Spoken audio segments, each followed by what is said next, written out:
ডাঙৰ ডাঙৰ গাড়ী চলি লৈ মানুহ মহতিয়াই য'তে ত'তে মানুহ মহতিয়াই নিছে আৰু এতিয়া এই কণমানি ছোৱালীজনী মহতিয়ালে এনেকৈ কিমান মানুহৰ জান ল'ব। গতিকে লৈ আমাৰ এই ৰাস্তাটোত ডাঙৰ গাড়ী চলোৱা বন্ধ কৰিব লাগে। এই মুহূৰ্তত যোৰহাটৰ পৰা আহিছে এক ভয়ংকৰ দুৰ্ঘটনাৰ খবৰ। যোৰহাটৰ পানীচকুৱাত সংঘটিত হৈছে ভয়ংকৰ দুৰ্ঘটনা। ডাম্পাৰৰ খুন্দাত মনীষা দাস নামৰ এগৰাকী কিশোৰীৰ মৃত্যু হয়। 4 লেনযুক্ত পথৰ ছাৰ্ভিচ ৰোডত সংঘটিত হৈছে এই কৰুণ ঘটনা। পথত ৰৈ থকা কিশোৰীগৰাকীক খুন্দিয়াই ডাম্পাৰখন পলায়ন কৰে যদিও পিছত আৰক্ষীয়ে জব্দ কৰিবলৈ সক্ষম হয়। মৃত কিশোৰীগৰাকীৰ ঘৰ পশ্চিম যোৰহাটৰ বৰহুজ গাঁৱত বুলি জানিব পৰা গৈছে। পুনৰ জনাই আছোঁ এই মুহূৰ্তৰ গুৰুত্বপূৰ্ণ খবৰ। যোৰহাটৰ পানীচকুৱাত সংঘটিত হৈছে ভয়ংকৰ দুৰ্ঘটনা। ডাম্পাৰৰ খুন্দাত মনীষা দাস নামৰ এগৰাকী কিশোৰীৰ মৃত্যু হয়। 4 লেনযুক্ত পথৰ ছাৰ্ভিচ ৰোডত সংঘটিত হৈছে এই কৰুণ দুৰ্ঘটনা। পথত ৰৈ থকা কিশোৰীগৰাকীক খুন্দিয়াই ডাম্পাৰখন পলায়ন কৰে যদিও পিছত আৰক্ষীয়ে ডাম্পাৰখন জব্দ কৰিবলৈ সক্ষম হয়। মৃত কিশোৰীগৰাকীৰ ঘৰ পশ্চিম যোৰহাটৰ বৰহুজ গাঁৱত বুলি জানিব পৰা গৈছে।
ডাম্পাৰবিলাক এতিয়া চালোঁ, এইটো এটা দুৰ্ভাগ্যজনক ঘটনা হৈছে। ইতিমধ্যে মই DTO আৰু DFOক কৈছোঁ, দেৰগাঁৱৰ ফালৰ পৰা আহিছে বুলি কৈছে। আৰু আটাইতকৈ আমি আচৰিত হৈছোঁ, মই SP মহোদয়ে চালোঁ যে তেওঁলোকে ছাৰ্ভিচ ৰোডত কিয় আহিছে, মেইন ৰাস্তাত নোযোৱাকৈ।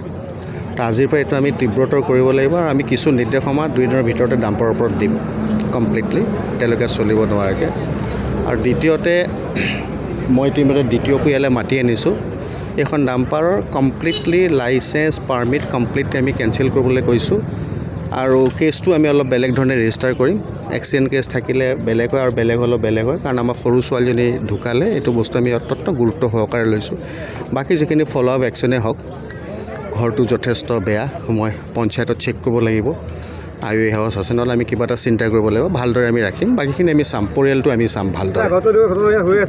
ঘটনা ইয়াত বুলিয়ে নহয়, ডাম্পাৰৰ ঘটনা গোটেই অসমতে হৈ থকা আমি পাওঁ। ডাম্পাৰ আমি ৰেগুলেট কৰিব লাগিব। সদায় ডাম্পাৰখিনি হওক, এক্সিডেণ্ট ইজ অলৱেজ এক্সিডেণ্ট। গতিকে আমি গোটেইখিনি চাব লাগিব আৰু গোটেইখিনি উলিয়াই পেলাই আমি যাতে আৰু চাব লাগিব যাতে আমাৰ আৰু বাকী পথ দুৰ্ঘটনা নহওক। দুৰ্ভাগ্যজনক ঘটনা, মই নিজেও যথেষ্ট দুখ পাইছোঁ সৰু ছোৱালী ঢুকোৱাৰ কাৰণে।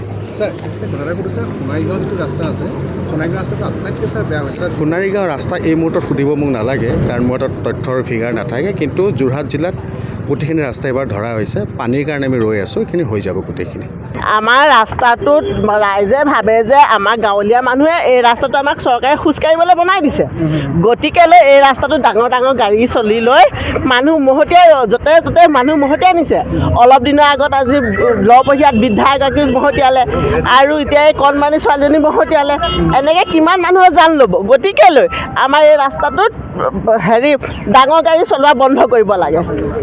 আৰু ছোৱালীজনীৰ বয়স 12-13 বছৰমান হ'ব। আৰু মানসী দাস, মনিকা দাস। পৰিয়ালটো তাইৰ বাপেক নাই, মাক আছে আৰু তাই ককায়েক দুটা আছে। কি ক'ব যোৰহাট জিলা প্ৰশাসনলৈ কি আহ্বান থাকিব? বহুত নিশ্চিতে দুখীয়া মানুহ, গতিকে পৰিয়ালটোক সহায় কৰক। মই শ্ৰী দিলীপ পাঠক, গুৱাহাটী সত্ৰ কৈৱত্ৰ বৰহজ গাঁও গাঁও প্ৰধান। এই ছোৱালীজনী বয়স প্ৰায় 12 বছৰমান হৈছে, 12 বছৰ 12-13 বছৰ হৈছে প্ৰায়। আৰু তাইৰ দেউতাক নাই। বৰ্তমান তেওঁ মাকে আৰু লগতে তেওঁ গাঁও হাত ফুৰি খাই আছিলে। আকস্মিকভাৱে আহি এখন ডাম্পাৰ ছোৱালীজনী মহতিয়াই লৈ গৈ, কি দাম পাইছিলে এখন মই বালি ভৰ্তি এখন ডাম্পাৰ তাইক মহতিয়াই লৈ যায়।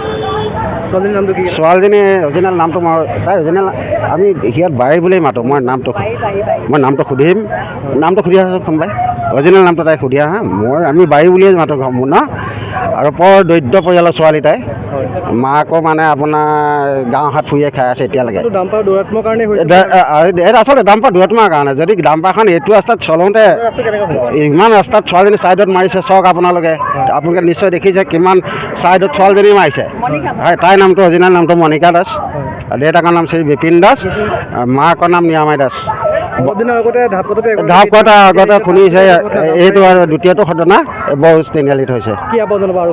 গতিকে আৰক্ষী প্ৰশাসনক আমি এইটোৱে আহ্বান জনাওঁ, ডাম্পাৰৰ ওপৰত যেন নজৰ ৰাখে, ভৱিষ্যতে এনেকুৱা আৰু হ'ব নালাগে। এয়া আমাৰ ডাম্পাৰ এতিয়া বৰ্তমানে পলাতক অৱস্থাতে আছে নেকি। ৰাস্তাটোত মানে আপোনাৰ ধৰি লওক ডাঙৰ গাড়ী যে নচলে, তাৰ বাবে আপোনাৰ জনসাধাৰণে হেৰি কৰিব লাগে আৰু পুলিচ প্ৰশাসনে চলোৱাৰ কাৰণে এই ঘটনা দ্ৰুতবেগী চলোৱাৰ কাৰণে এই ঘটনা হ'ব পাৰে। কাৰণ এইটো ৰাস্তাতে ডাম্পাৰ চলোৱা নিষেধ। কাৰণ দুটা ৰাস্তা আছে, সেই দুটা ৰাস্তাতে গাড়ী যাব লাগে, কিন্তু এই লাইনত আপোনাৰ গাড়ী যাবলৈ দিব নালাগে নহয়। কিমানমান হ'ব? এই 12-13 বছৰমান হ'ব।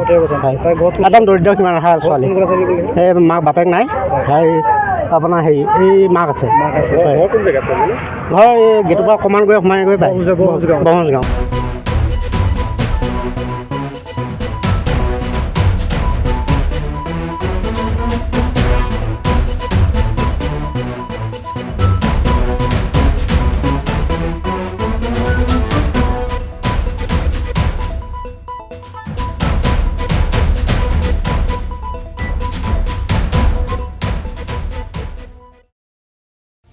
সময়ৰ খবৰ সময়ত পাবলৈ ফ'ল' কৰক টাইম অফ আছাম।